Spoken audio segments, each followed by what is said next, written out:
प्रशांत किशोर जी, मैं आपकी पदयात्रा से बहुत ही प्रभावित हूँ। आप बहुत ही अत्यधिक मेहनत कर रहे हैं, पर मैं आपसे कुछ सवाल भी पूछना चाहता हूँ। जैसा कि आप कहते हैं कि बीजेपी को हमने ही जिताया, स्टालिन को हमने ही जिताया, कांग्रेस को भी हमने जिताने की कोशिश की, लेकिन वो लोग हमारी बात नहीं माने। जदयू को हमने ही जिताया, पंजाब में कैप्टन अमरिंदर सिंह को हमने ही जिताया। तो आप ये बताइए, जब आप सभी लोगों को आप ही जिता देते हैं, तब तो जनता का इसमें कोई रोल ही नहीं है।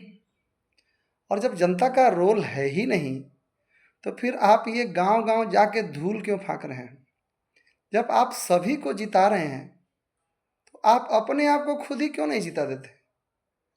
आप सभी दलों के रणनीतिकार रहे हैं, आप अपने पार्टी के सूत्रधार रहे हैं, आप अपने को जिता लीजिए। जनता के पास जाने की क्या ज़रूरत है? दूसरी बात ये है कि आप सभी लोगों के शिक्षा पे उँगली उठाते हैं कि एक मैट्रिक फ़ेल है, तो वो 7वीं फ़ेल है, तो 10वीं फ़ेल है। आप कहाँ तक पढ़े हैं ये बता दीजिए। और फिर आपने कौन-सी डिग्री ली है? आप हार्वर्ड से पढ़े हैं, कि स्टैनफोर्ड से पढ़े हैं, कि एमआईटी से पढ़े हैं? आप क्या किए ज़रा अपने बारे में बता दीजिए। दूसरी बात ये है कि आप कहते हैं कि ये नेता लोग इतना सारा पैसा घोटाला किया है, जनता का पैसा लूटा है। आप अपना पैसा कहाँ से लेके आए? मुझे तो लगता है कि जो जनता से लूट रहा है, हज़ार-हज़ार करोड़ चुनाव जिताने के लिए आपको पार्टियां दे रही हैं। अब आप उस नेता से भी पैसा लूट रहे हैं, तो सोच लीजिए कि आप इस तरह से इतना सारा संपत्ति कैसे इकट्ठा कर लिए।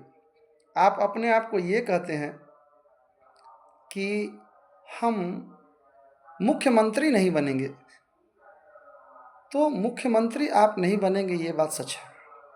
इसका मतलब ये हुआ कि मुख्यमंत्री जो है कोई दूसरा व्यक्ति बनेगा, और दूसरा व्यक्ति जो है आपका वो कठपुतली ही होगा, पपेट होगा। क्योंकि आपकी बातों से ऐसा लगता है कि आप में बहुत ही ज़्यादा एग्रेशन है, जो कि ठीक नहीं लगता मुझे। तो आप भी अपना हिसाब दे दिया करिए।